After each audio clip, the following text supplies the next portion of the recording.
What is the 100th alphabet in English from left hand అన్నాం. ఎడమ వైపు నుండి 100వ అక్షరం ఏదో అడిగా.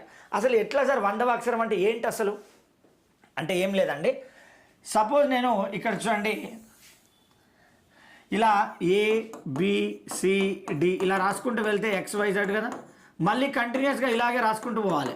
ABCXYZ ABCDEFGH XYZ ఇలా కంటిన్యూస్గా రాసుకుంటూ వెళ్తే సో ఇటువైపు నుండి కౌంట్ చేయడం మొదలు పెడితే లైక్ 1 2 3 ఇలా వెళ్తే 100th ఆల్ఫాబెట్ ఏది వస్తుంది అనేది క్వశ్చన్.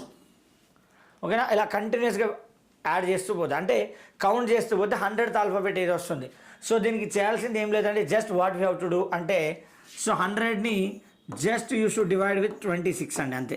సరే ఎందుకు 26తోనే డివైడ్ చేస్తాము అంటే so total number of alphabets 26 కాబట్టి. ఓకే, సో 26 3 ఎంత అంటే 78 కదండి. సో 78 100లో 78 పోతే 22 అంటే ఆల్ఫాబెట్ V అండి.